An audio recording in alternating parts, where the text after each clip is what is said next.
लगातार बढ़ती petrol price से भारत में गाड़ी ओनर्स वैसे ही परेशान रहते हैं।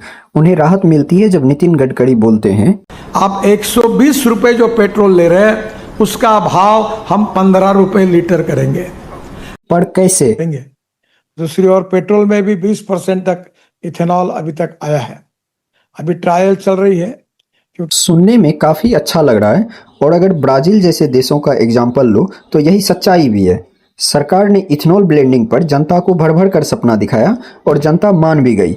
2030 का टारगेट सेट किया गया E20 को पूरी तरह फंक्शनल बनाने के लिए, पर टारगेट से 5 साल पहले ही इसे जनता पर थोप दिया गया। थोप दिया गया शब्द मैं क्यों यूज कर रहा हूँ ये आपको आगे समझ आएगा। दरअसल इथेनॉल पर स्विच करने के पीछे सरकार का तर्क है कि इससे हमारी पेट्रोल पर डिपेंडेंसी कम होगी। हम कम ऑयल इंपोर्ट करेंगे तो हम लाखों करोड़ बचा पाएंगे, पॉल्यूशन भी पहले के मुकाबले कम होगा और गडकरी साहब ने तो पहले ही बोला है कि प्राइस 15 तक ला देंगे। और क्योंकि इथेनॉल गन्ना या मक्का जैसी फसलों से एक्सट्रैक्ट किया जाता है तो किसानों को भी फायदा होगा। अब देखकर तो पूरा लग रहा है चलो फायदा तो हमारा ही है, पर नहीं।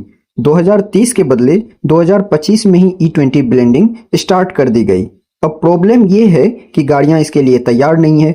E5 E10 तो झेल सकती है पर E20 नहीं। गाड़ियों में E20 के यूज से माइलेज कम हो रही है, इंजन्स में प्रॉब्लम आ रही है, ऐसा गाड़ी ओनर्स का कहना है और ये सच्चाई भी है। हालांकि सरकार इसे एक्सेप्ट नहीं कर रही है। आपके पास कोई और ऑप्शन भी नहीं है कि आप E5 या E10 ले लो, हर जगह बस E20 अवेलेबल है।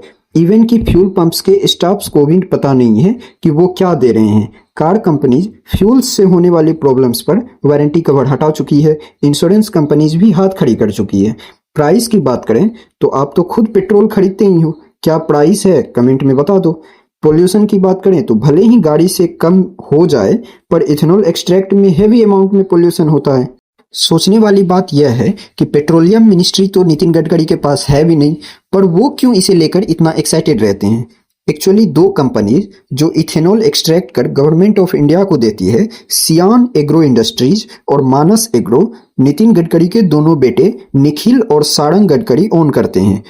E20 के अचानक ब्लेंडिंग से जनता को कितना पैसा बचा ये तो पता नहीं, पर सियान एग्रो जो 2024 में 17 करोड़ के रेवेन्यू पर थी, 2025 में 500 करोड़ पार कर चुकी है।